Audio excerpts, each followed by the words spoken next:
I'm thrilled to be here. I grew up 10 miles south of the Kentucky line and just south of Bowling Green inside Tennessee. And to look out here today, I actually went up to the 10th floor to look down on the old bridge and the side of the mountain that's fallen away. And it's just so beautiful here. And a pleasure to be here.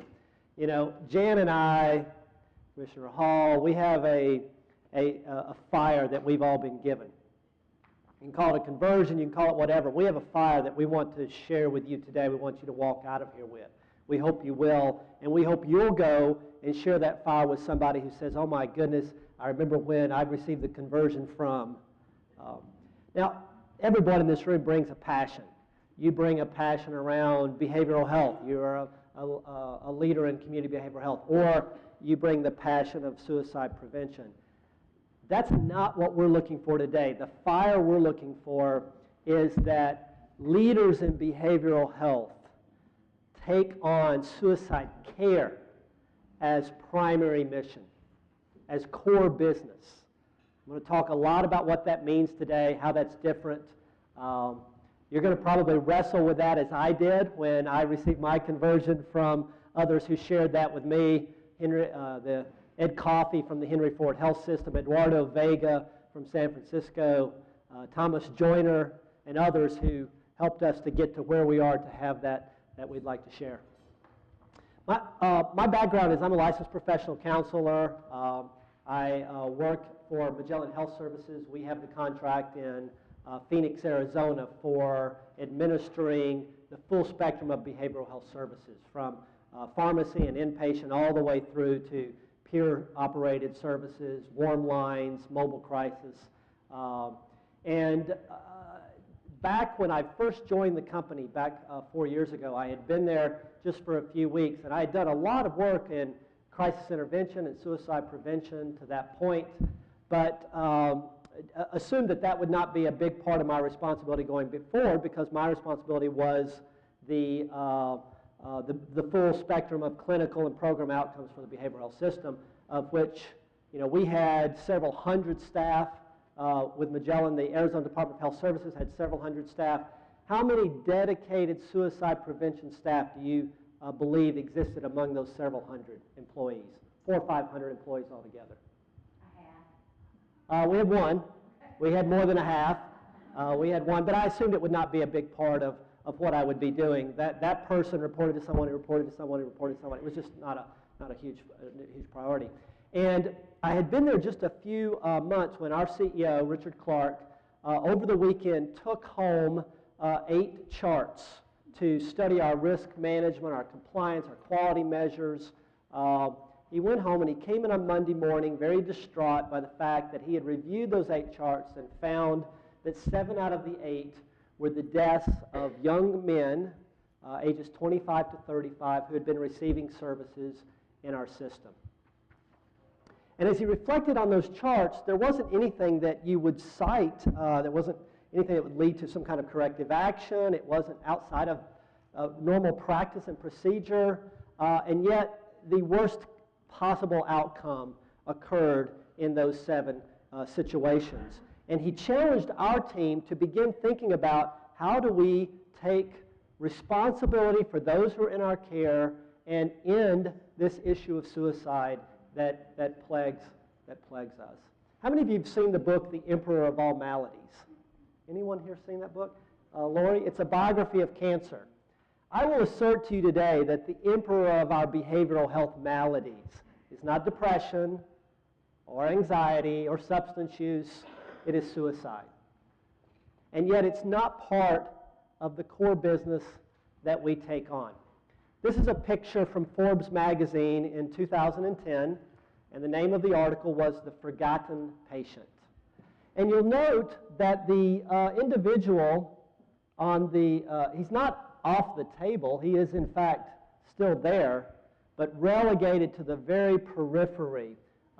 You've got a very beautiful, warm, bright light on all of these individuals, but this person is off at the side. I'd like to talk today a little bit about the experience of individuals who receive services and the experience of those who deliver those services as we attempt to share this fire with you as leaders to take responsibility for suicide care. So let's talk a little bit about that member.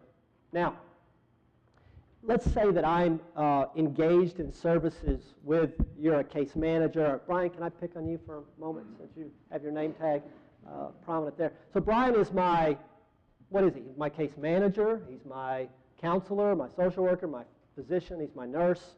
And I meet with Brian, maybe I meet with him monthly, maybe I meet with him weekly, depending on my need. And I have been meeting with Brian for months and months, and we've developed some real rapport. Brian is helping me in my recovery. I talk to him about all kinds of things, about issues that are so sensitive and hard for me to talk about loneliness, about social issues, about sexual issues, about very fearsome things like psychosis, things I wouldn't talk to anybody else about, and he's been so much of an anchor for me. And today is the day that I sit down with Brian and I decide to talk to him instead of just about those issues. I mentioned the S word. I watch his eyes just get about this big around. I've never seen that look from him before, and I regret it. I regret that I mentioned it. Why did I go and do that? And what happens? What can happen next? I could get hospitalized. Brian says, well, I'm glad you brought that up. But that's not my expertise. I can get you to someone else who can help you with that. And who is that someone else? It's just someone else, Brian, but it can be law enforcement. It can be a crisis interventionist. It can be a physician. It can lead to hospitalization. It can lead to things that we're here to talk about trauma-informed care today. It can lead to things that I don't have consent in. Medication being forced on me. People sitting on me to keep me down because I'm distressed or attaching me to a bed. The kinds of things that occur. And 3 weeks later, I come back to Brian again. And I sit down after discharge from hospitalization. And I bring up basketball or something that I'm going to talk about. And Brian says, and you're not still suicidal, are you? So the relationship that I had with someone who is a great clinician, who's really made a difference, but when we got to that suicide word, then it kind of comes out here. And the approach we've taken is largely that suicide care. I try to stay away from suicide prevention because it's just nomenclature, just language, right? But I want you to think about, this is something different we're talking about today. We're not talking about what's going on out there. We're talking about what's going on here, within the behavioral health setting, within your backyard. But what we've tended to do is, this is our focus area because this is where we're equipped. This is where we're trained. This is where we allocate our resources. And our organizations, I don't think there's a behavioral health care company in the country that would say suicide care is not part of its mission. But when you look at the way they allocate and train and align, it's kind of over here. It's on the edge. It's on the periphery. It's at least secondary for the vast majority of organizations, and for many you'd have to say it's really tertiary. Now, I've talked about the experience of that member, that patient or consumer. Let's talk about the experience. Let's turn it now and talk about Brian's experience. Because I think more often than not, Brian's experience is a little bit like mine. So when Richard came in, my boss, and said, executive team, I want you guys to take this on, put together a community collaborative, begin to tackle this, I immediately thought back to, first of all, it was just ironic that I'd had this background and assumed I would not have the opportunity to really take that on. But I thought back to when I was graduating with my master's degree in counseling. This has been back in the mid-90s. And I had been 4 years at the University of Memphis. So proud of what I had learned. It was the week I was graduating. We used the National Counselor exam as our exit exam. And I had just literally taken the 4-hour National Counselor exam. I was coming home, and two things were happening. Number one is I was ready to celebrate. This was the night, Saturday, it was a Saturday. We were going out to party and to celebrate 4 years. The other thing is I was thinking, I have a master's in counseling now, which of course, what does that mean? it means I am a master counselor. Goes together, right? I had had great training, practicums and internships and recording and videotapes, and I was there. And I walked in, and literally, as I walked into the townhome I was living, I received a phone call from a 50-year-old white male in the congregation that I was a part of, who was just calling someone to let them know that he needed to say goodbye to anybody. He had a shotgun, and he was going to kill himself. And my first thought wasn't, oh my God, what am I going to do? My very first thought was, really? I just spent 4 years, and I didn't receive 5 minutes of preparedness for this moment. None. Now, there were many things that in the next 10 hours I used that I had learned around engagement and collaboration. I did some things that were very good. I did some things that law enforcement told me weren't a great idea. Like I met the individual at Walmart and the McDonald's in the back. And law enforcement told me later, really, the guy had a gun, you took him to Walmart? I was trying to connect with it, So we're in the back of McDonald's in the Walmart, and the pastor's wife is pushing her shopping cart around and keeping an eye on us. And I eventually talked him into going out. Law enforcement was out front. He didn't know that when he got there. I had to tell him that.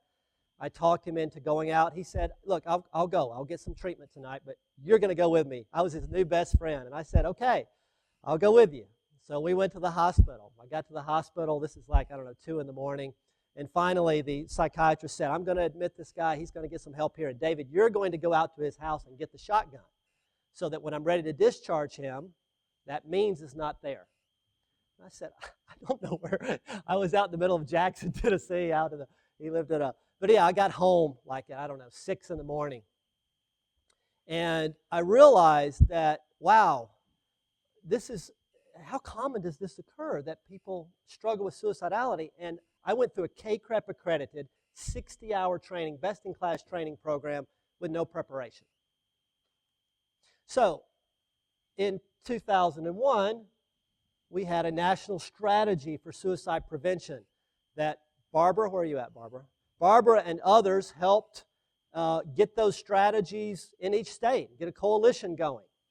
And that strategy called for social workers and nurses and counselors and physicians and others to receive the training to prepare them so when somebody sat down with Brian and used that suicide word, put their arms around them. But here we are in 2013, and largely that really has not occurred. Professional organizations, associations, colleges have made minor changes. There's some areas where some optional treatment, optional educational curriculum is made available, but in terms of it being baked in to the associations, and we still, this person is out here because the teams are here. One of the things I did early on in the initiative with Magellan is to bring together a small focus group, and then that led to a group of, it was about the size of this room. We had 70 or so who were case managers and clinicians in our system who came together in a room, and we talked to them. We gave them a survey about suicide and talked to them about their experiences and their struggle with this work. I was surprised by. We had one clinician who led a team of case managers. So she's a social worker and the others are paraprofessionals. And her psychiatrist sat down the team and said, look, I need you not to just bring people into me when they use the suicide word. I need you to get down in that hole of pain with them. That's therapeutic in and of itself. I need you to really understand what's going on before you bring them to me. And I don't know what happened with the paraprofessionals on the team, but that trained social worker eventually went to human resources. And she said, I don't know how to cope with this. I can't eat. I'm not sleeping. I don't know what to do with this burden that the psychiatrist has put on me. And again, this was a trained social worker.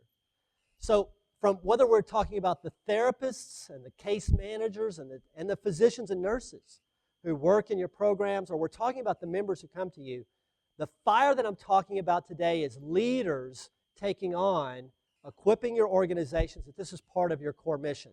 And I'll assert to you that you'll have cascading benefits from doing that we're going to talk about today. So let's talk about, actually, what is this? I'm sorry, what? It's not a building. I've had some people say it was the Empire State Building, but it's not actually. It's not a stairs. If you look up into the fog, you might get a hint.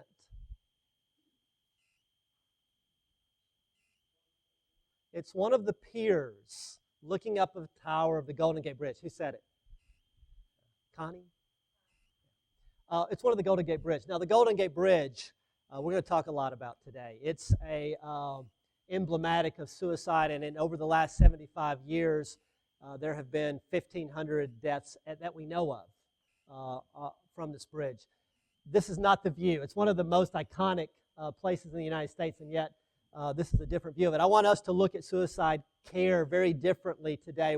That's our challenge. The Golden Gate Bridge, up until recently, did not see suicide prevention as its core mission. What does the Golden Gate Bridge Authority view as their core mission? What do they do? Transportation.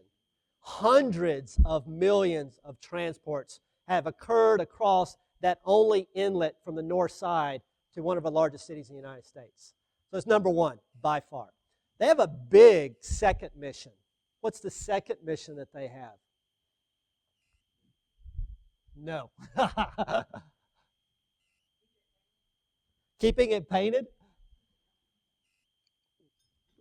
5,000 people a day walk around on their bridge. It's a huge tourism site, right? It's a beautiful, if you've stood, how many of you have stood on the rail of that bridge?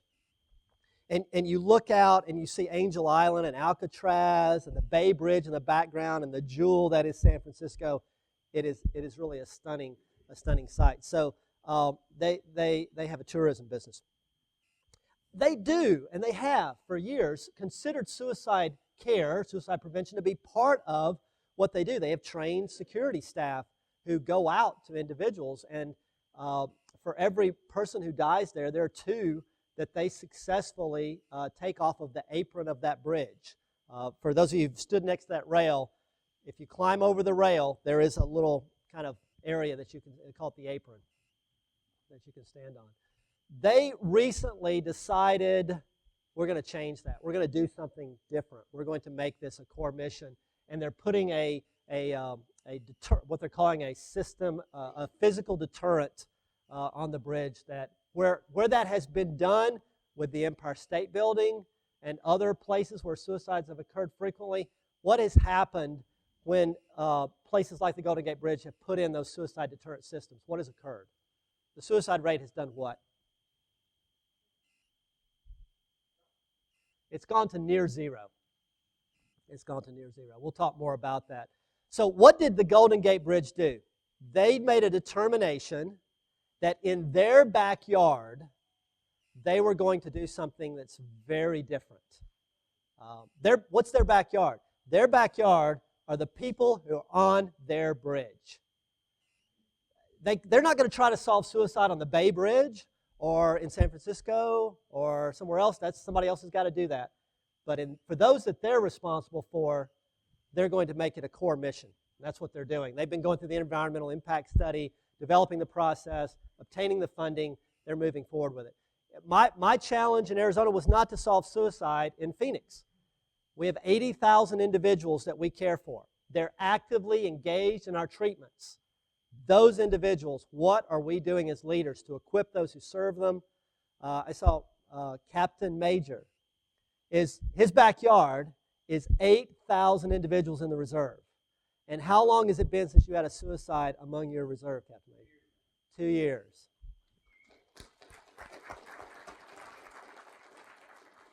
The fire we're talking about today, Captain Major has it for his backyard. Hey, and I'm not saying suicide prevention is a big public health. That has to happen too. That's not my job. My job is those 80,000 individuals we're serving in Phoenix, Arizona. I would assert to you, everyone in this room has a boundary population that we can talk about. So let's talk just a little bit. I don't want to spend a lot of time on the slides about statistics. Suicide, we think of it being a very small N. The number of people who actually end their lives by suicide is a relatively small percentage of the people that you serve. I think we were all, even those of us who've been in the field, were shocked by SAMHSA's research a few years ago now in 2009 that talked about the number of Americans who have serious thoughts of attempting suicide on an annual basis. It was around, at that time, 9 million Americans. We're not talking about the 40 million who are depressed at any given time. We're talking about very specific thoughts of suicide. It was a much larger figure than I think most of us really thought about. 1 million plus attempts on an annual basis. And I upgraded these numbers down below were done from the 2009. I did the 2010 data that has been recently out there. Of course, that one, every year that I've been doing this, you just keep upping it by a couple of thousand. And it's not just population growth. The rate nationally is increasing. This is a view of states. Now, suicide plays out very differently, but depending on the state you're in. The states in black are the highest level rates by far. You can see Alaska and Arizona are in that 17 to 23 range, those mountain states. The reddish states, the clayish kind of looking states, are the ones the next highest from 14 to 17. Kentucky is above the national average by a couple. And then you've got the blue states that are more, and then the yellowish states, which are down in the 6 to 8, 6 to 10 range. So just to play this out for a moment, in Arizona where I live versus Washington, D.C., the rate is more than double the number of deaths that occur. So when we look at an annual rate, we tend to focus on subpopulations. We don't tend to focus on geographical differences. They do exist.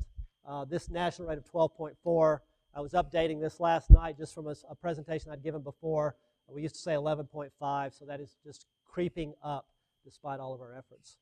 This is a look of the way that rate and risk changes depending on your age and your race and ethnicity. So an Alaskan Native or American Indian male, those rates are much higher in their teens. But you can see that goes down over the course of a lifetime.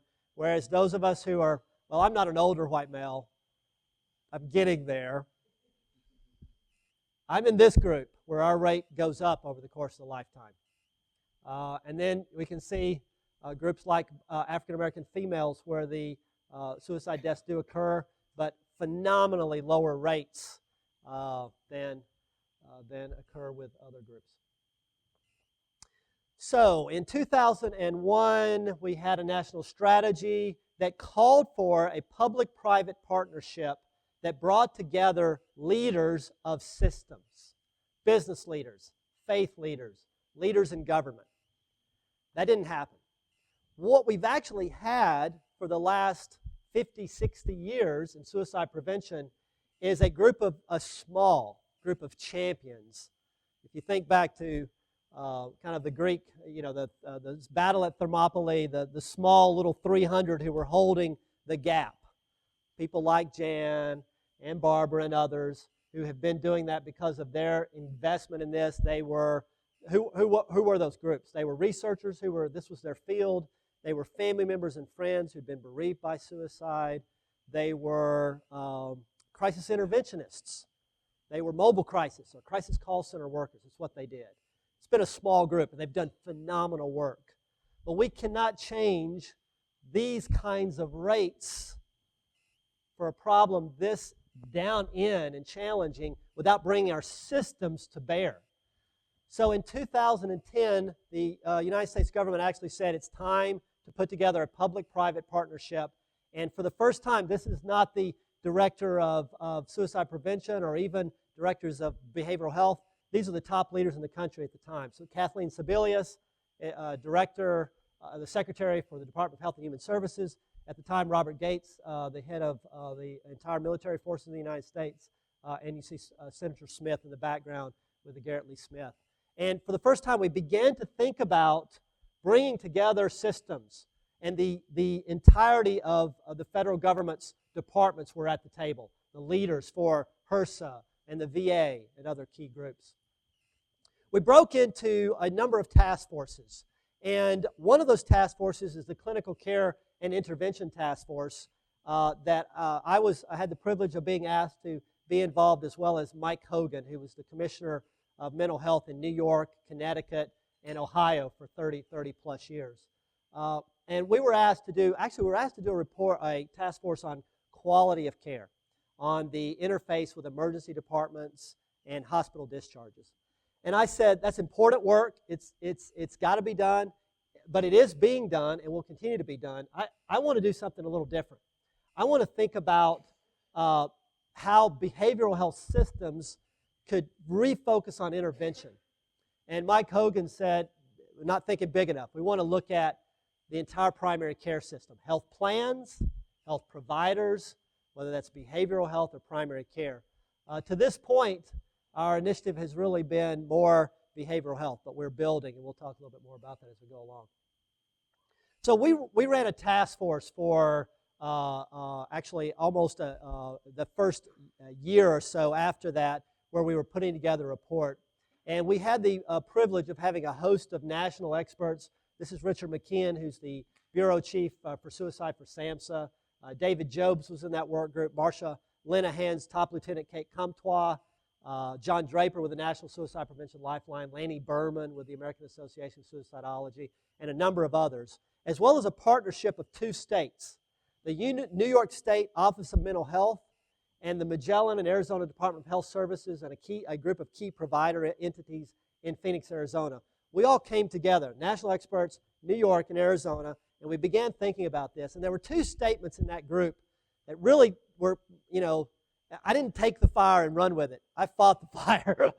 This was a statement that I said, I don't know if I agree with that one, but just kind of, it's absolutely true in my opinion. And Richard said, over the decades, individual behavioral health clinicians have done heroic work, but systems of care have done very little.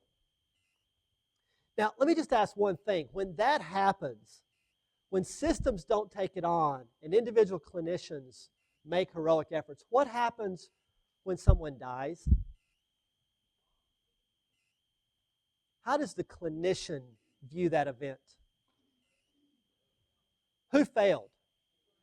They did. They did. The studies that have been done about this show, shockingly, that people who are clinicians are human beings, and they experience what when someone dies? Grief, denial, bargaining, anger, the whole 9 yards. And they have, in 30% of the cases, they have similar experiences as when a loved one dies. People leave the field when this occurs. What we have seen is the difference in an inpatient unit and an outpatient unit. The internalization is much greater in which? Why? They're more often, they're going to perceive that they weren't part of an interdisciplinary team. So this is a powerful concept here, that we don't equip them. If we don't equip them and things happen, the trauma and the impact is significant.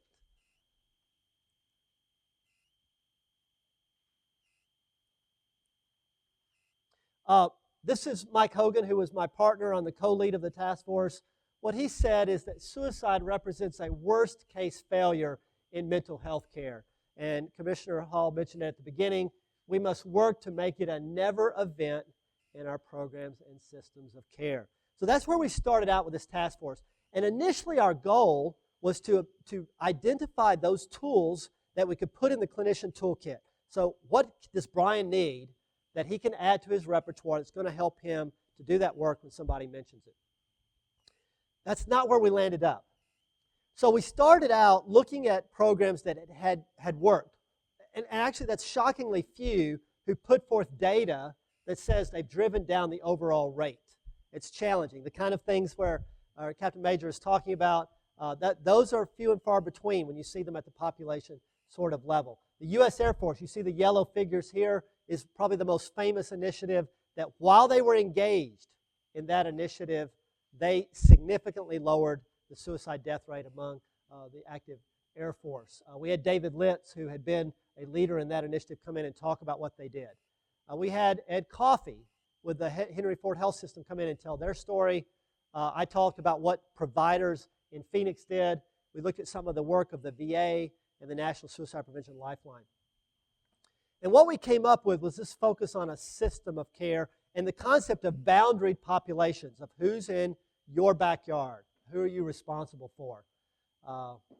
We've since shared this concept with others, and what we find is that what we're talking about is really the behavioral health care environment and primary care environments, but these principles make sense for military and law enforcement and universities and churches and schools and others as well, employers.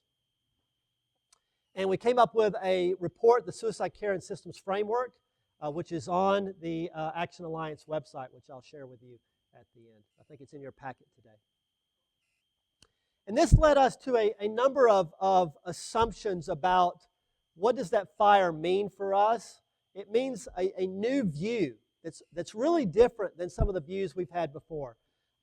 Number one, a shift in perspective of accepting some suicides as inevitable to every suicide is preventable. Now, I'm not a researcher. I don't have to defend that statement from any kind of research. I'm a business person, and my business is clinical care. What we're trying to drive is outcomes. We'll talk a lot more about that statement as we go along, but we believe it. It's not just me. Those of us who are part of this collaborative, we've got hundreds and hundreds of us in Arizona who are driving this today. The fire that we spread is that every suicide is preventable. It's a tough statement. In some ways, it makes past deaths more tragic, but the hope and power for us to intervene going forward is palpable. And I want you to leave with that. That's part of what that fire means today. It means a shift from a standalone training and tools perspective of let's give Brian what he needs to rather the entire systems bringing their resources to bear. The robust performance improvement of systems, the tools of systems. Not a bolt-on that's an add-on to what you're doing. We don't have the time or money for bolt-ons. This is weaving it and baking it into the core businesses that we have. That means shifting from a specialty referral approach to this is part of everyone's job and equipping everyone accordingly. We've already talked about moving from that individual clinician judgment to standardized approaches that support folks so that the learning is accelerated. I'm going to kind of hold off on talking about hospitalization for now. We'll come back to that. But I think it really changes the perspective. When it's individual clinicians making heroic efforts to save lives, then the saying is, if I can just save one life. That's not what systems say. When systems bring everything to bear, then they say not another life to lose. They say how many deaths are acceptable. So we developed this model of three legs of the stool, if you will. Leg number one, core values and beliefs. Leg number two, that leads to organizations putting the resources of their systems to bear, and then those tools. You still need those effective tools for clinicians to take on, and the result being lives saved.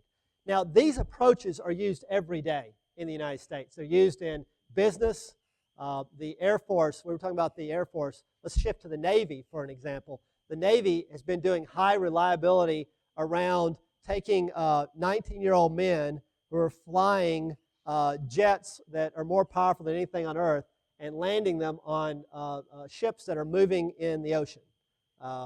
And their reliability with not having crashes and not having fatalities is amazing as they've studied that. We see that in our aviation industry. We think back to pre-2001, back to before 9/11, how frequently did we hear about a commercial airliner crashing? It was too frequent for us to really want to accept. We now have years and years going by without a commercial airline fatality in the United States. Now, it will happen again. It's the nature. But when it does, we throw together, it's not a blame environment, it's what do we need to learn so that the whole country can be safer and benefit from it. It's high reliability. Now, does that only occur in business? Or does it also occur in healthcare? I approached Don Berwick. How many of you have ever heard Don Berwick speak? A former administrator for the Center for Medicaid and Medicare Services. And I was talking to him about suicide, and he quickly began talking about hand washing. What's the connection? High reliability in hospitals, the efforts to have medical staff wash their hands to reduce infections. It's the same principles. Putting a system in place and working the system. Then feeding back into the loop that what you learn from that changes the process, and let's do that all together. Let's learn together and expand. The Crossing the Quality Chasm was written by the Institute for Healthcare Improvement, in particular by Don Berwick, and it lays out over a decade ago everything that's needed. In fact, just now the Affordable Care Act is really beginning to start to leverage the concepts of crossing the quality chasm. So we're really starting to move that forward. So let's start with core values and beliefs. To me, this is the fire part. This is the whole kit and caboodle, if you will. The Henry Ford Health System is what really led us to having a different belief about suicide care. In a task force meeting back about 2 years ago now, Ed Coffey told the story of Henry Ford Health System's Perfect Depression Care Initiative. How many of you know something about Henry Ford Health Systems? Okay, so a few of you have heard of it. So a large healthcare provider, not just behavioral health, but both a health plan and health provider in Detroit, serving 100,000 folks with a major behavioral health unit and individuals with serious mental illness with high rates of suicide. And back in 2000, they actually pursued a couple of Institute for Healthcare Improvement grants, multi-million-dollar grants. And they originally submitted for prostate care and depression care. And the depression care one was the one that kind of went through the thousands of applicants, made it toward the finals, and Don Berwick actually made a site visit to come talk to them. And he said he liked aspects of it, but the other aspects of their proposal were just not revolutionary enough. This was around perfect care, around the crossing the quality chasm approach, and they kind of laid out that they were going to decrease the depression through evidence by the PHQ-9 a little bit over year kind of thing. And Don Berwick said, I don't know if that's going to win for you guys. That's not kind of the level we're looking for. So the team went back, they sat together in a room, just kind of, oh my goodness, we don't know what are we supposed to do? And a nurse in the room, really kind of brainstorming, just talking out loud, said, well, if we offered perfect depression care, I think the outcome would be that there were no deaths by suicide. The room was quiet for a moment, and one of the leading psychiatrists on the team stood up and said, that is the damn dumbest idea I've ever heard. If someone is going to kill themselves, you can't stop them. What he said was, if someone's going to kill themselves, they're going to kill themselves. And for the next 6 months, Henry Ford Health System debated what their goal was going to be. Is it going to be, this is the fire. There was a group of them that said, I don't like it, but my brain is coming over that we've got to aspire to something much greater than what we accept today. And another group who said, that's naive, it's living in the clouds, we're wasting our time and precious resources. Henry Ford eventually not only laid a stake in the sand, the psychiatrist who made that statement was no longer with them. I mean, this was a major culture shift for Henry Ford, and they said this is what we're going to go after.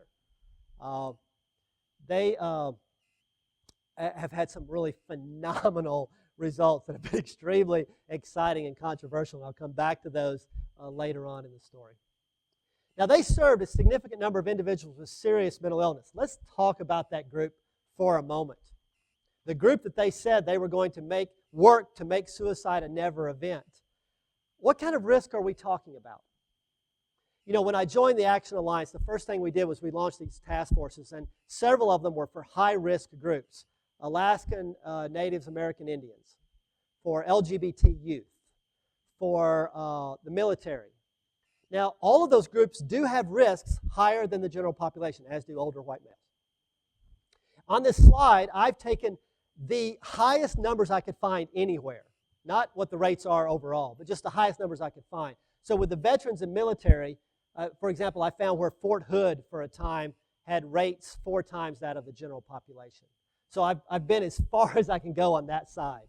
LGBT youth, the Suicide Prevention Resource Center doesn't think the death rate is actually very much higher than the normal death rate. They think the attempt rate is higher.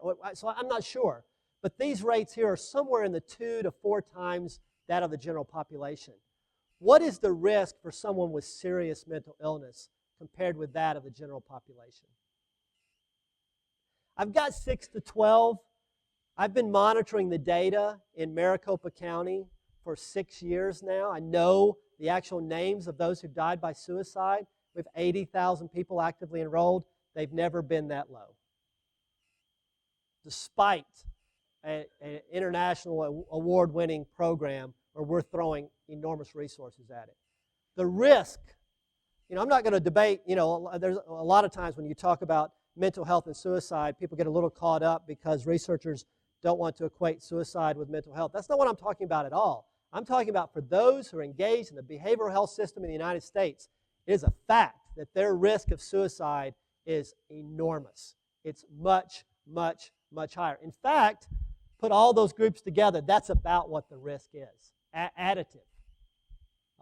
And this is not a new research finding. As I've gone back, I thought, well, when did we learn this?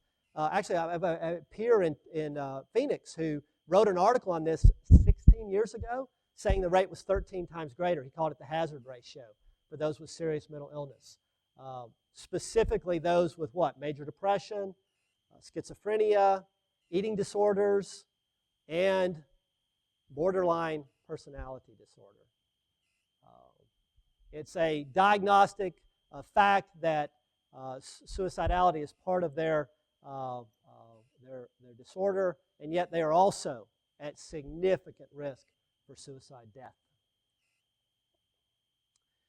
So we've talked a lot about the prevalence. Let's talk a little bit about what I think is underneath this belief that someone who's going to kill themselves is just going to kill themselves and you can't stop it.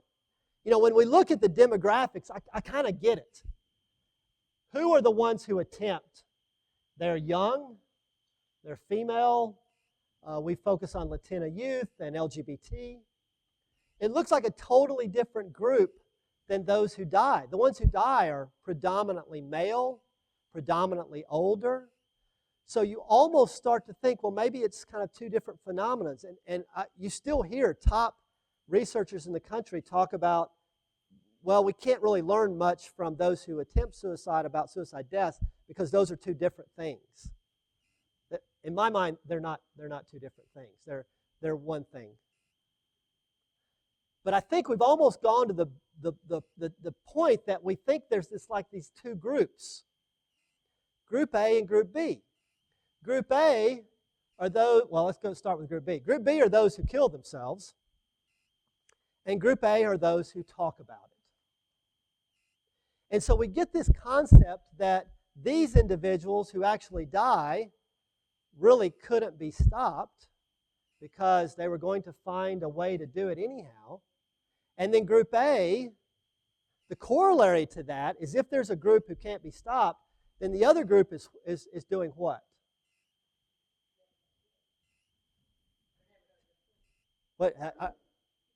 Attention seeking. So let me tell you a couple of stories. I've done hundreds of. Did any of you ever carry the pager and go out and do assessments in the middle of the night? I was one of those guys. I saw the eyes. The pager, it's going off again because I worked all day, did outpatient, and then this is the third time I've been out tonight. But I remember one night I went out. It took me 45 minutes to get to Redmond Hospital. So the young woman, 17-year-old, who'd taken a very few pills, she'd been there 45 minutes by the time I got there. As I walked in, I overheard the physician tell the nurse, I'm just trying to get my stuff down. And the physician tells the nurse, okay, let's order a charcoal lavage for the young woman. She doesn't need it. It's not medically necessary. But we're going to teach her a lesson for wasting our time in this emergency room. Not a single question had been asked of that young woman about her psychological distress. How did he come to that conclusion? Simply because of her method. we didn't know her psychological distress. When we look at these two groups, I would assert that the psychological distress of that 17-year-old female can be the same for a trained military, let's go all the way, a SEAL, SEAL Team 6. If a SEAL Team 6 thinks life is so painful he would do anything to stop the pain, and a 17-year-old female who's never made a suicide attempt before, doesn't have any firearm training, has the same exact intrapsychic experience, who's at the most risk in the moment? The person with the capability. Not about the emotions inside. The emotions inside are the same. The experience is very similar. And that first attempt for that young woman is a path to getting over a wall that she didn't know how to get over. I used to run crisis services for the state of Georgia. I remember we hired a person I thought, seemed like had a good background and was right for the job. We were going through the role-playing of orientation, and she was just demeaning to the person who was playing the caller. And we took her aside trying to understand more, and finally she admitted, well, truly suicidal people don't really call crisis lines. I would like to think that these myths about suicidal people can't be stopped are myths of the society. But I think the healthcare industry, primary care and behavioral health, I have to admit, I did a lot of work when I never said it that way, but I think I was influenced by that same sort of thought, line of thinking. So let's talk about the Golden Gate Bridge. This young woman, how many of you have seen the movie The Bridge? I've got her on the right with Group B, those who die. She actually didn't die. I've done this presentation before. I'll come back to what happens to her. So let's talk about the bridge for a moment. The concept that those who die really are going to do whatever is the reason the Golden Gate Bridge has not put up a barrier for 75 years. In the year 1975, they were approaching the 500th death. And a local radio station offered a prize for whoever died as the 500th. But many in that community said, we have to stop this, and began demanding a barrier. And the argument in the community was, it would ruin the aesthetics of our beautiful bridge, it would cost too much, but what difference does it make? Because the person would just go somewhere else and do something different. So, Dr. David Rosen and Dr. Richard Seiden did a couple of studies in 1975 and 1978. They said, somebody listen to us. And they interviewed the people who had died jumping off the Golden Gate Bridge. They interviewed the people who had survived. Now, this is a key part of the problem, is these assumptions about what happened to those who died. It gets real circular, right? Because those who are alive are ambivalent, and it's what do we call it? Gesture. They're ambivalent and have all this personal indecision. But those who died were intent. Well, but you can't talk to those who died, right? So we don't know that, do we? Well, in fact, of all the people who've died, very few have not died and survived.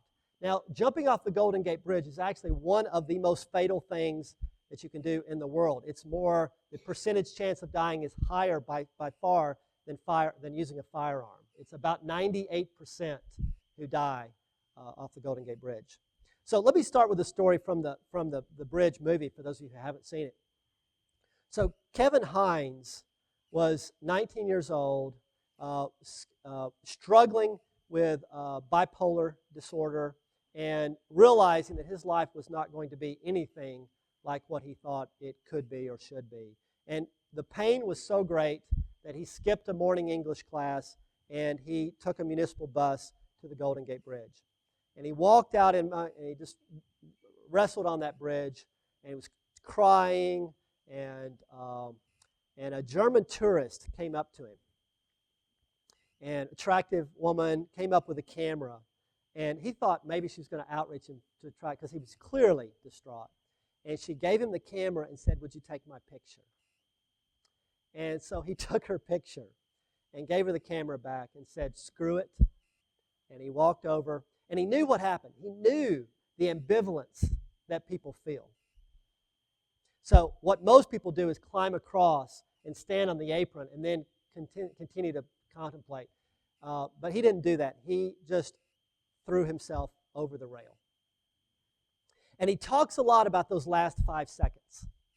The 1 second when he still has his hands firmly attached to the steel of that rail of that bridge. And the next 4 seconds where he's falling to the water, which is nearly 300 feet below. There's sort of a romanticism about that bridge, and I think some misunderstand the experience. But by the time any object hits the water, it's going 75 miles an hour and hits with 1,500 pounds of pressure. It's a phenomenally dangerous thing, as we know. The instant he was in the air, he realized how his world had changed. 1 second earlier, he would do anything to stop the pain. 1 second in the air, he would do anything to be back on that bridge.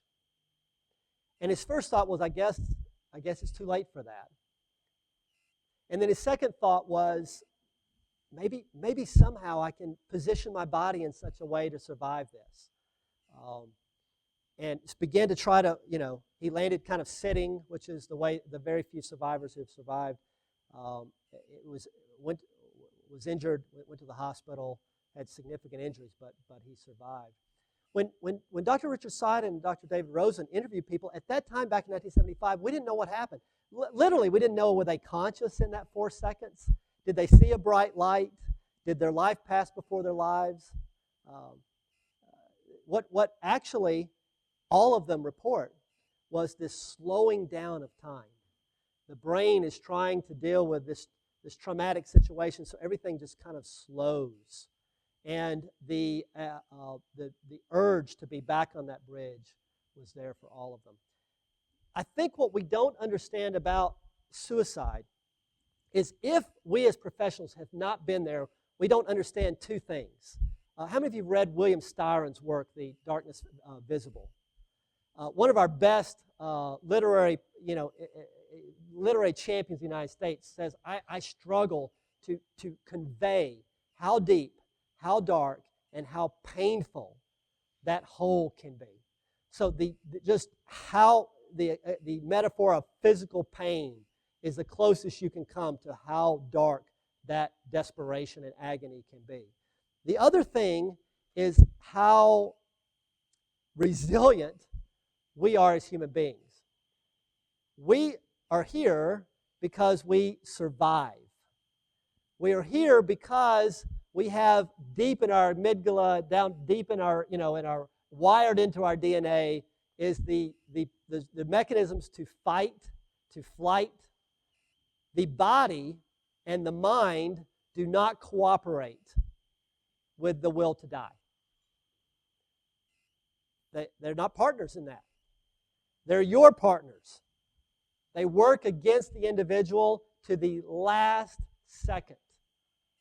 The body actually will do all kinds of things. It'll pass out, it clots, it does not cooperate.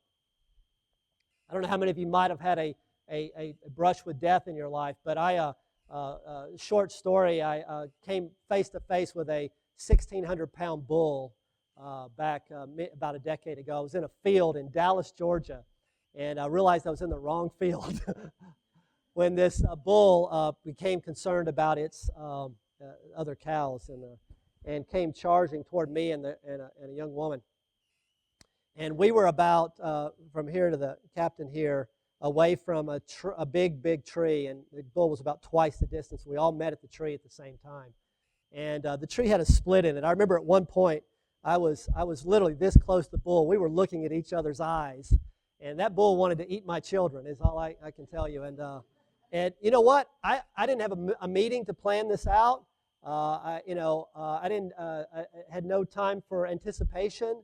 But the way your body and mind fight to survive is instinctual. It's a very base level, and that is there. I think the tragedy when we look at the Golden Gate Bridge is that those individuals, those 1,500 individuals who have jumped from that bridge and died, my belief is that they experienced that same thing. They found a way to get over that rail, and then they would do anything to be back on the other side. Now, the rail itself, for those of you who've been there, the rail is about here. It's 3.5 feet tall. The original vision was for I think it was for a 6.5 foot rail, which would be about here. And they changed that at the last second. We're not really sure why. Some believe that maybe they wanted to be able to see, and that the concept of somebody throwing themselves over that rail was one that they couldn't conceive of, so they lowered it. But that ambivalence, what other countries are now calling personal indecision, is there for all individuals. If you've read Dr. Joyner's book, Why People Die by Suicide, he talks about a lot more than the Dr. David Rosen and Dr. Richard Seiden studies of the 8 people they interviewed who'd survived a jump, but also talked to others who were in those last, for the individual who survived going over Niagara Falls, where it's not 4 seconds, it's 2 or 3 minutes that you've got a chance to reflect on the decision, and others who have died as well. It's a powerful motivation that this is an opportunity. That young woman who was standing there on the bridge, in the movie The Bridge, the documentary, there was a photographer who was taking her picture. He was standing there taking pictures of Alcatraz when she walked up, climbed over the rail, and stood on the edge. And for those of you who've seen that movie, you may, like me, have been almost yelling at the photographer, stop standing there and do something. And he just keeps snapping away. And she's got her foot, this is like right before she's about to jump, as her foot's over the rail. And he landed up putting his camera down. He reaches over the rail down. You can see it's 3 or 4 feet down to her. He grabs the back of her jacket, and he wrestles her across that rail and sits on her until the security got there. Now, what happened to her? Did she go on to do something else? Did she go on to another bridge? Actually, this woman, I was giving the same presentation in Chicago, and in the front row, there was a man who was sitting there with his spouse, and they were clasping hands like so tight you wouldn't believe it. And what caught me, there was a couple hundred people in the room, but it caught me because they were clasping their hands so tightly. So I looked over and I was like, oh no. I was telling this story, and in the front row was sitting Kevin Hines, who was the one who survived the jump from the Golden Gate Bridge. And so I was like, oh, do I keep telling his story? But after the presentation was over, he said, can I say something to the group? I said, come on. So he came up and he took the mic and he said, that woman has gone on to become a social worker and a mother. Now, she didn't go straight to that. She actually came back to the bridge again after this time, but she found a way to go on. So this belief that people are going to end their lives in their lives. The study that I think is the most powerful is the second one, not the first one, not the ones who survived the jump, but the ones who were pulled off the bridge. The second study looked at 515 people that had been pulled off the bridge by security personnel on the apron, pulled over, talked over in the first 75 years of the bridge. And of those 515, 6% had gone on to end their lives. Now, in the broader community, 6% is a huge number. It's a very, very large number. But 94% who came this close to ending their lives did not, because they were stopped in that moment. When we've talked about, well, we can't put a barrier up because people will go on, I think we thought 80, 90, 100 would end their lives. The research going back 35, 40 years now proves that isn't the case. And for whatever reason, it gathered dust on a shelf. It didn't see the light of day. In 2000, a writer for the New Yorker, Tad Friend, wrote an article, Jumpers. And Jumpers, he went back and he studied the research from Seiden and Rosen from 1975 and 1978. And he talked about these stories. And a documentarian, Eric Steele, read that article and then set up a camera he told the bridge he was going to document their architecture. He might have shaded the truth a little bit. His goal was to capture what was going on the bridge.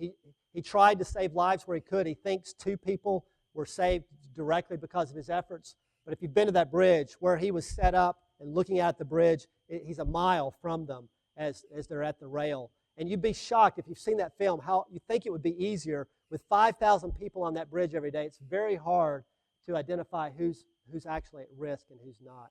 But he captured 22 of the 24 deaths that occurred in that year in 2000, 2002, 2003. That film came out, and within months, the Golden Gate Bridge Authority decided we have to make suicide care our primary goal, along with the rest of our primary missions. And they've done a phenomenal job with that. Now, if systems take this on, then what do they bring? So let's say that a system says suicide is preventable, it's a burning platform. We have to do something about this. Then what can they bring to that? The core values and beliefs lead to approaches to systems management. And it's not anything new. It's the things that your organizations do all the time. Workforce development, standardization, building things into electronic health medical records, transparent reporting and feedback loops. When I first heard about Henry Ford's success with suicide care, we began looking at what are they doing that others aren't doing. And you immediately see some of the access to care, advanced same-day access to care, email visits, 24/7 access, drop-in group medication appointments. But some of the things they did in terms of standardizing, they created standardized screening that occurred for everyone. That screening led to standardized assessment and a risk stratification as high, medium, or low. They don't put anybody who's in the behavioral health system into a no suicide risk category. Once they are stratified in that high, medium, or low risk, they then attach certain best practice interventions to those individuals. So for someone who is in the highest risk stratification, they don't come into Henry Ford Health System without a discussion with them and their family of means restriction. And they find constantly that the individual initially say, well, or the family more often will say there's not a weapon in the home. And as they have that discussion together, there is a weapon in the home. And they're able to secure that weapon while the person is at risk. As well as a lot of training. Now, their training approach has been around cognitive behavioral therapy.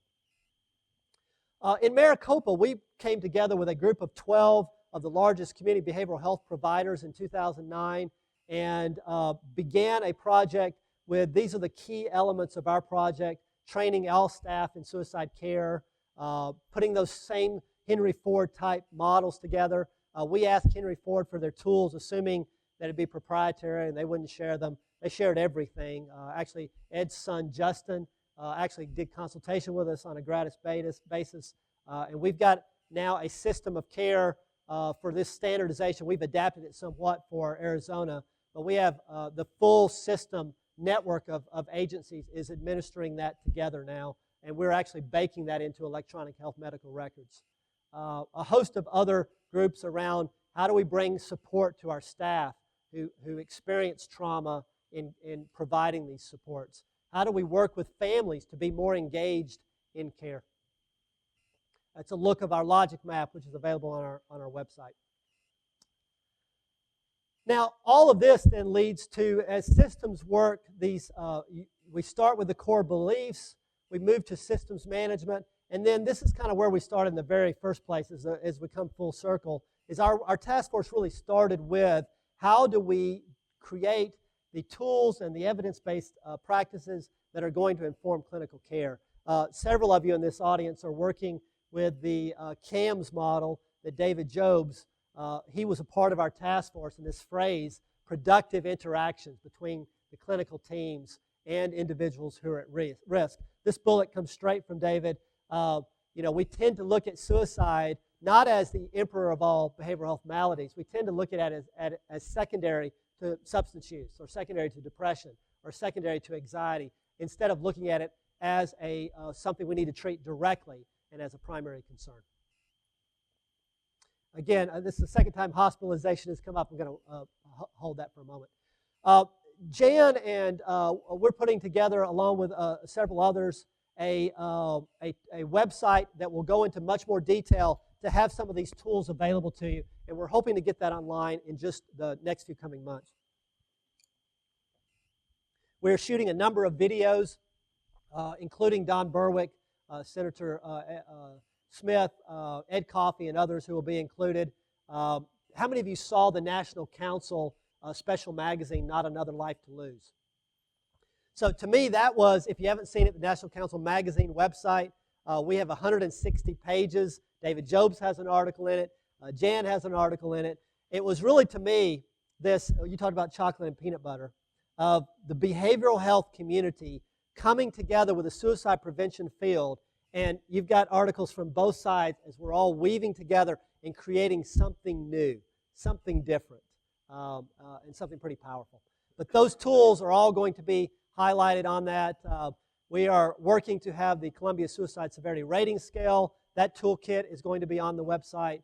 The Henry Ford and also Magellan models of standardization. Some of the work that Barbara Stanley has been doing around safety planning. Some of the work that Madeline Gould and John Draper have been doing around follow-up. Our plan is to move beyond the culture and systems and really start to give some of the nuts and bolts, and that's in the development right now. So we'll certainly give you more information. Now, what makes a zero suicide in healthcare initiative? It's not having zero suicide. Most of us haven't gotten there yet outside of Henry Ford. We're aspiring to that together. But to me, some of the things that make the difference between a zero suicide in healthcare organization and those who still see this as secondary is top leadership being here. Those of you who are leaders in your organizations, the commissioner being here today, that's what, to me, makes one of the key differences. Bringing the organizational system to bear in addition to niche resources. And then this one, reporting on deaths. You know, when what was originally called the swine flu, the Mexican flu, and then H1N1, when that was occurring, I knew in the nearby emergency department how many cases were occurring in real time. That's the data power that we have as a society. By contrast, the National Action Alliance has set a goal to reduce the suicide rate in the nation by 20% over the next 3 years. If we do that, we won't know it for 3 years after that. So that's not the approach a zero suicide in healthcare initiative takes. The United States military, I saw somebody today carrying the Time magazine that came out recently about the deaths in the Army. The Army is, in my mind, a zero suicide in healthcare initiative. And let me tell you, they will get there. They're struggling mightily right now.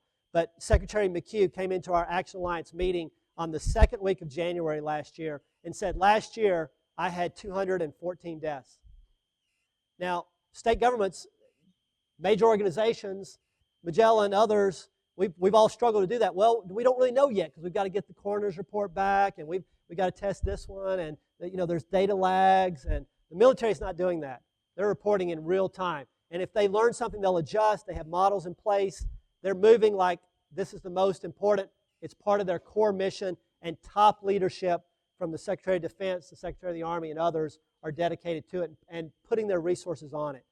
So reporting and having those feedback loops so we're learning together are critical components of this initiative.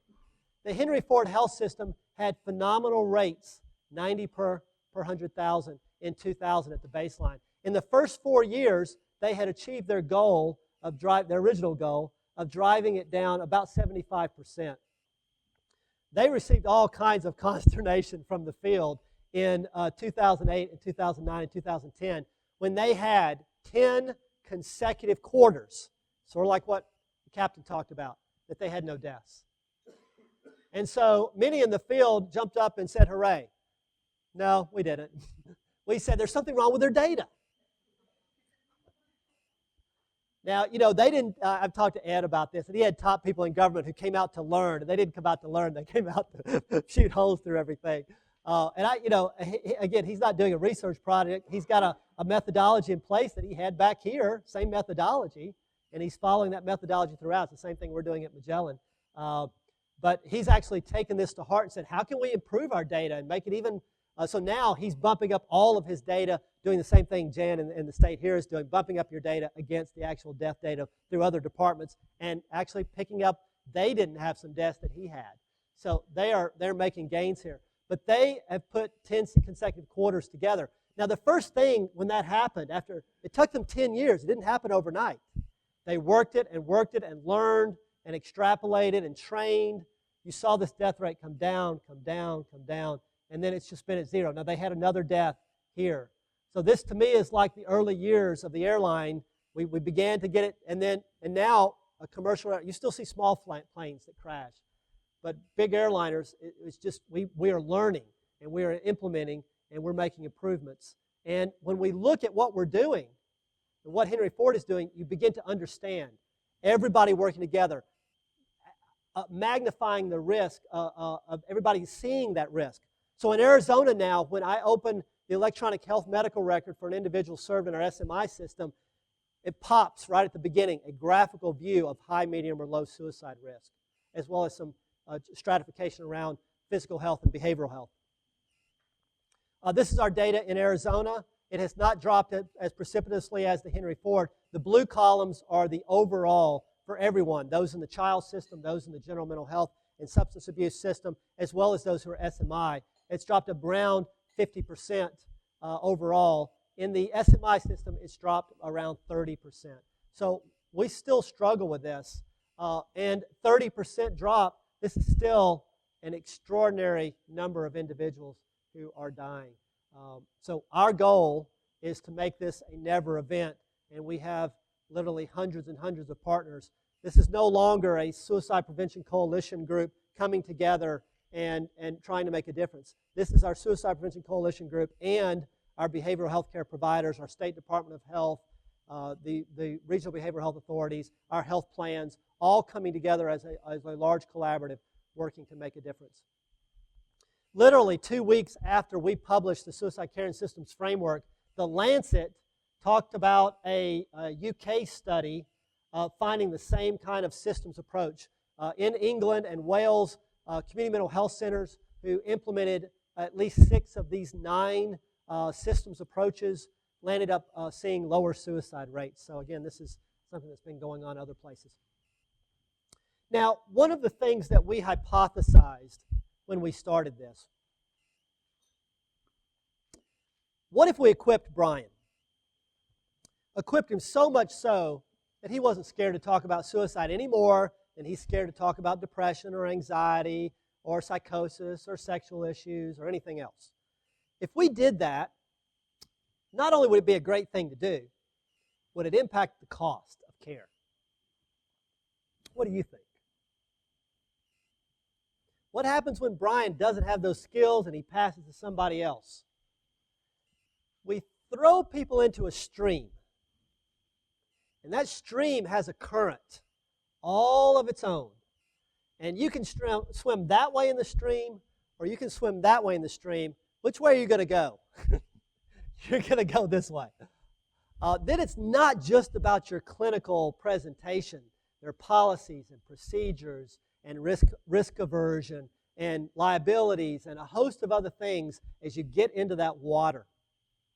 And it lends toward incarceration, hospitalization, involuntary treatment, some things that are fairly traumatic. We're not shy to do those when they have to be done to save a life.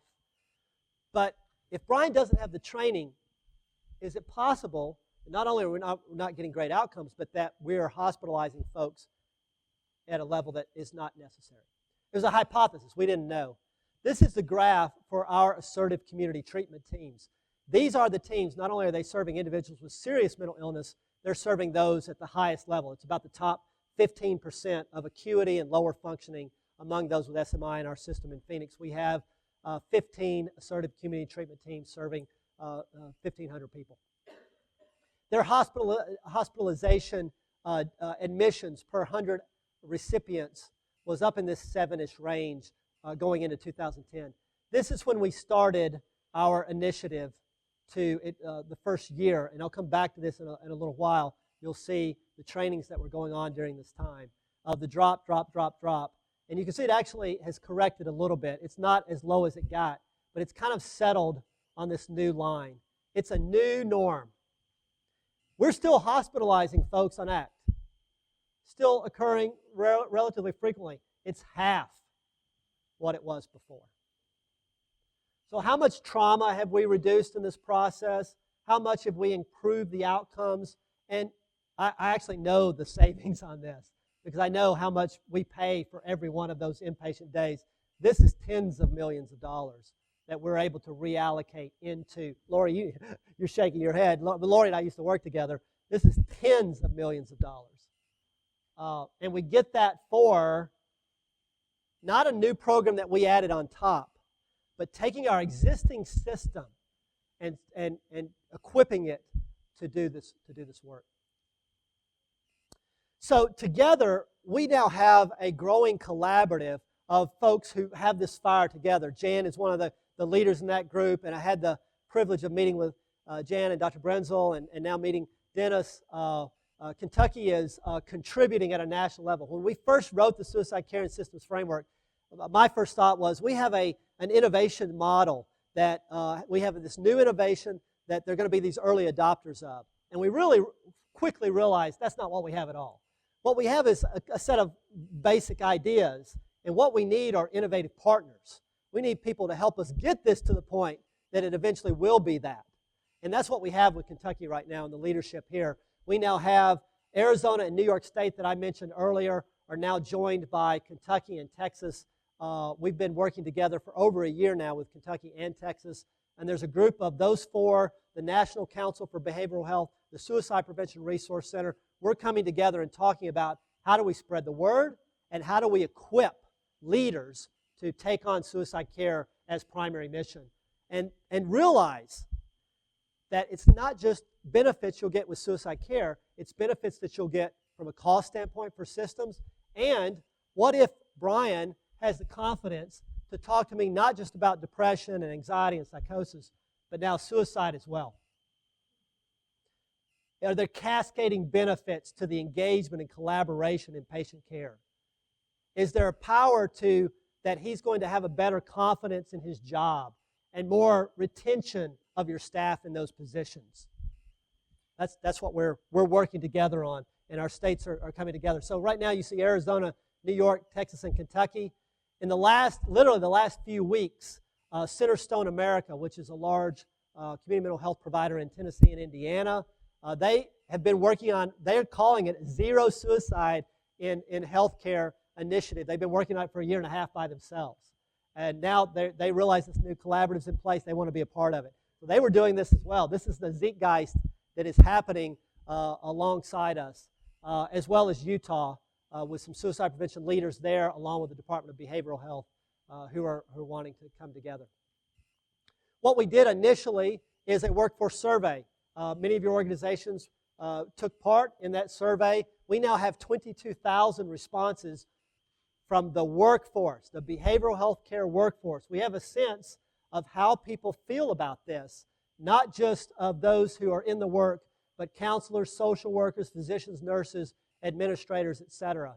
When we ask how much greater is the suicide rate for those with SMI, the workforce doesn't know.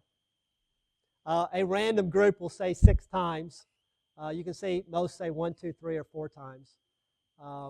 Of those 22,000, over 6,000 times someone has said, I've worked with someone under my care, on my caseload, who's died by suicide.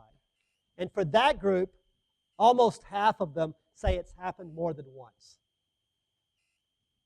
This is a very significant issue. The National Council magazine, actually Kentucky has an article about your emerging initiative in this space, as well as Arizona, New York, and Texas, and I feel a great kinship with these partners. It is so exciting as you begin to not take this on as an individual clinician. I've been that individual clinician taking this on. Now I have a partner who calls up and says, David, why don't you guys have an organizational readiness assessment? And I'm like, I don't know what that is, but tell me more about it. And my next question is, why don't we have that in our initiative? And Kentucky has developed one, and we're putting it in. The more recent thing I just saw is Dennis has put together a frequently asked questions document that I'm just concerned that Texas doesn't have that yet. So we've got to make sure they get that great document you guys are putting together. So let me talk a little bit more about, I've talked about kind of big, large systems. Let me talk about an agency like yours. Actually, Teros, I talked to the CEO, Peggy Chase, who's up in the upper left, last night, and she's actually been to Frankfurt recently to work with an organization here. Is anybody in the room by chance who they've actually partnering with one of the organizations here? Teros is one of our larger community behavioral health providers in Phoenix. They do services for adults with general mental health and substance use. They do crisis services. They provide some ancillary services for individuals with serious mental illness. And Dale Renard, here at the lower left, was the CEO when I first started with Magellan back in 2009. And you may recognize him. For any of you who were at the National Council last year, he was one of the awardees for Champions in Behavioral Health. He's now retired. But he was instrumental. Now they're one of a dozen of the founding organizations of what we're calling the Arizona Programmatic Suicide Deterrent System. I was desperate to call it anything but suicide prevention because we wanted to think about it differently. So we ripped off the name from the Golden Gate Bridge. Theirs is the physical suicide deterrent system. Ours is not physical, it's a programmatic one. But Teros was one of the leaders. Now, in the last workforce survey that they did here just a few months ago, they had 81% of their workforce participate in that survey. That's important because we don't want to see what does the niche group who is involved in crisis intervention, we don't want to see their views. We want to see the views of your more common worker. And that's what we got with them. This is the composition of the survey. 35% of the people who responded were clinicians or social workers. 30% were case managers. 3% were physicians and nurses. A large group of administrative and non-clinical staff as well, and then certified peer staff. So that's what community mental health, and almost a very large sample of their organization responded. So we get a sense not of the people who work in mobile crisis or had someone die by suicide and have an interest in the topic. We have a sense of their full organization. Now, we have two surveys with Teros. We have the survey they did in 2009 and the survey they did just a few months ago.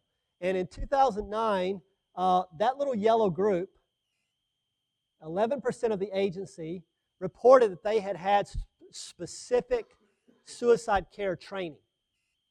In Arizona, we do a lot with ASSIST, so they had ASSIST. Now that group, who are they? They're the group that more historically has come to meetings around suicide.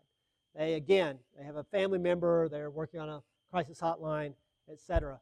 But 90% of the organization wasn't trained for that. Now, I broke out for those who answered that they were a clinician, how often suicide had occurred under their care, and almost 45% of them, almost 1 in 2, reported that they had had a death. Now, this is their agency today. They have determined to train the entire organization in suicide care. And specifically, they used again, the 2-day ASSIST model. So today, the culture has changed. The dominant culture here is suicide is what? A specialty. Important, but a niche. It's not what Brian does, it's what somebody else does. Here, what does that agency look like? Completely different dominant culture. Today, the dominant culture is one where suicide care is part of what they do. It's baked in. They didn't add any new staff. They didn't add any new programming. They equipped the people who were already there. Literally, the very first training they did, the CEO of the organization, Dale Reinhardt, went through that training. And, there are lots of models out there. With the ASSIST model, it's not a didactic training. It's a very experiential, it's tough. It's a heart training. It's a getting down in that hole of pain training. And Dale went through it with just a sampling of staff across his organization. And what I did after that was basically, this is a metaphor, but I basically made up T-shirts and wore them around Arizona. If the CEO of Teros can do it, why can't you? And I tell you, the number of other organizations who jumped on and followed his lead was phenomenal. The next week after he went through that training, he took one of his top admins, Tiffany Tipton. She's not a clinical person. She works in the executive office. She went through the training, and she had a girlfriend who called her, whose husband was suicidal, and the girlfriend was doing all the right things. She was saying, "You're not really suicidal." You know, all that real supportive stuff that we do when we don't know what to do. And in that case, you can't refer them to somebody else. You gotta deal with it. And Tiffany pulled out her little card, and the relationship totally changed in just a course of a small little bit. I've gotten feedback from site administrators at Taros, the McDowell site. The administrator there wrote me a note and said, "You know, before this initiative, it's a hot potato. I hate to admit it, but it's, how do I give this to somebody else?" And she said, "Today, you can walk up to the front desk and talk about suicide, and that staff we can help you. We are here to work together on this." The difference in culture. You know, we want to make this rocket science, and I'm going to assert to you today, it is not. Now, us getting to zero suicide like Henry Ford Health System did, that may be a 10-year effort, but this is not an unclimbable mountain. This isn't a naive goal. We have organizations who are taking this on. This is how they did it. Now, today, Taros gives assist training. They use assist. They give it twice a year. But in order to get their culture from that to this, they had to do a lot of training. So they offered a bunch during the 2009 and 2010 time period. It's how do you push an organization hard enough to change the core culture and not so hard that it breaks when organizations are already pressed and taking on challenges. So you can see that what they did was they had 3 certified assist trainers. Magellan actually invested in creating the T for Ts that could be in the organizations. Prior to this point, Magellan had a couple of trainers who did training for the community. What we did during this initiative is invest in the trainers who would be in the organizations, and it could be a model that feeds itself. And you can see today they've changed that over, and they have to deal with the churn of employees. They've actually trained nearly 600 individuals to get to this where their organization is 81% of the staff have assist. Now, I want you to really take in this simple little chart. When I started the initiative with the team back in 2009, I thought we would do this workforce survey and we would look at the general results of the entire sample from year to year and see changes. And you just can't look at it in that way. It is so significant, the difference that it makes when people are touched by the initiative directly. So what I've done here is I've taken the group. So let's go back here. This group here, the ones in gray, that's the members of the organization who responded to the survey who didn't have any experience in suicide care. This is 90% of the organization. I've taken their results and compared it with this group in yellow. That's the 80% of the organization today who's been through the suicide training and touched by the organization's efforts most specifically. So just to be clear, what I've done is compared the non-trained people from 2009, which was 90% of the organization, with the 80% of the organization today who are trained. I've compared the dominant culture of the organization and taken out the niche in both. I took out the suicide trained niche in the first one. I took out the non-suicide trained niche in the second one. So you're comparing about 250 to 350 people. What do they look like? So in the survey that you took, and how many of you actually took the survey yourselves? Okay. So the survey had 16 questions. The most important questions are the last 4. Do you have the skills to effectively engage someone at risk? Does Brian have the skills to have that conversation with me without feeling like he just has to shoot the case to somebody else?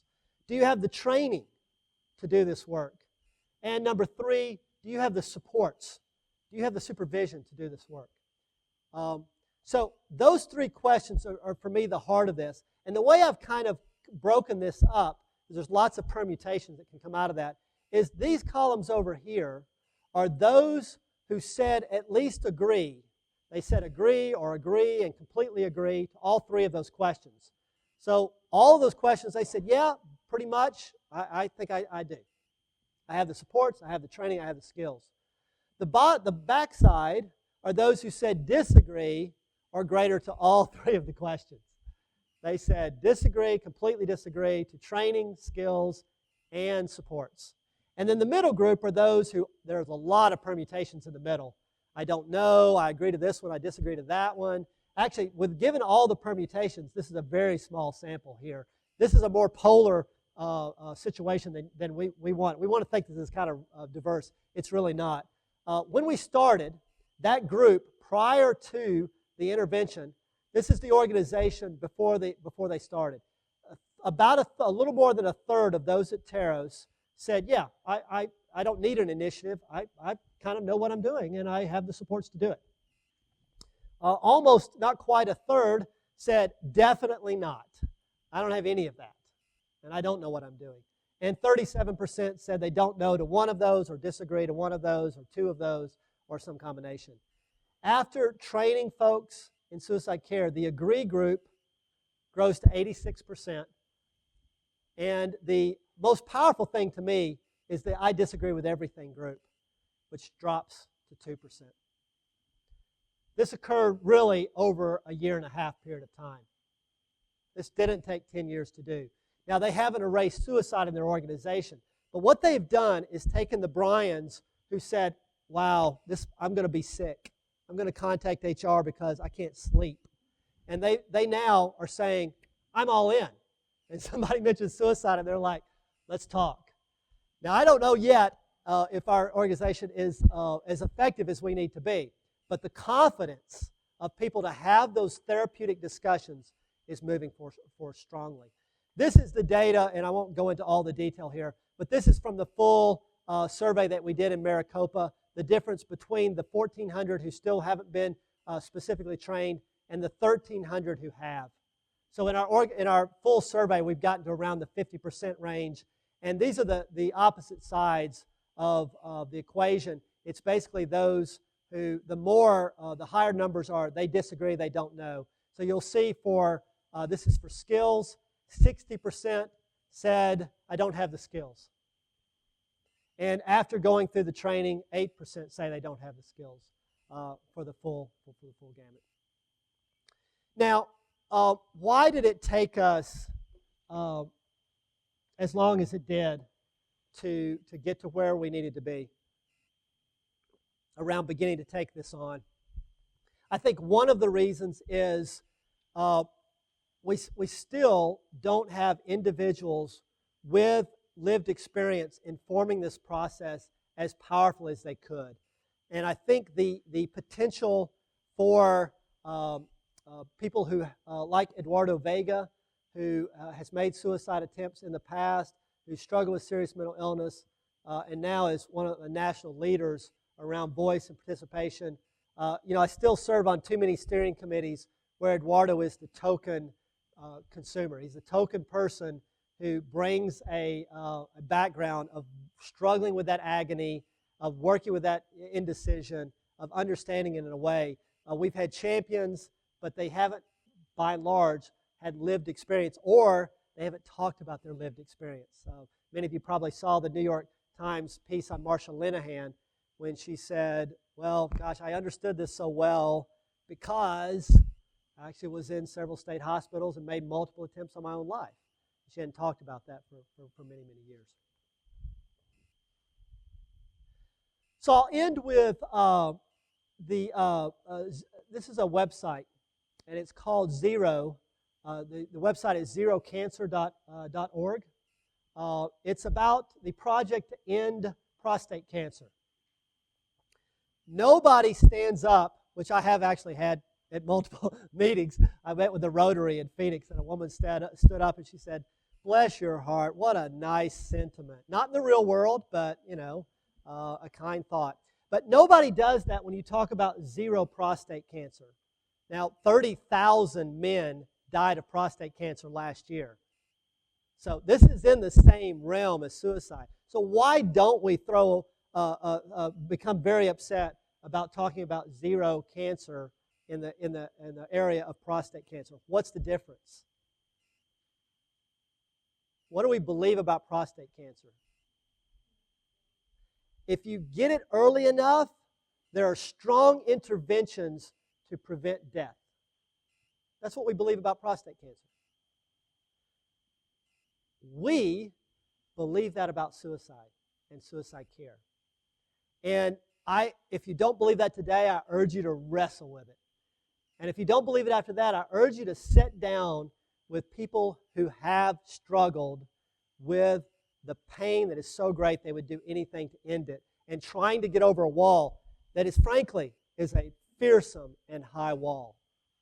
Some manage to get over that wall to end their pain. But that wall is high, and the body and the mind work with us. And if we bring our systems together, and if we work, suicide prevention experts and champions and advocates, together with our behavioral health system, we'll change the discussion. Just 2 years ago, I remember thinking, wow, we're the redheaded stepchild in the new primary care integrated world. And today I go to meetings where Pam Hyde is leading the meeting with all kinds of primary care around the table. What are we bringing to that they don't have? We're bringing this engagement and collaboration with people at risk of suicide. This can change the way we think about our mission and enhance and deepen what you're doing. The Golden Gate Bridge has for years brought many, many people into San Francisco. What we've done is we've impacted so many lives and brought people from institutions into the community. But our bridge hasn't always been a very safe place. Together we can put that bridge, that net underneath our bridge, and we can make a real difference. So thank you so much.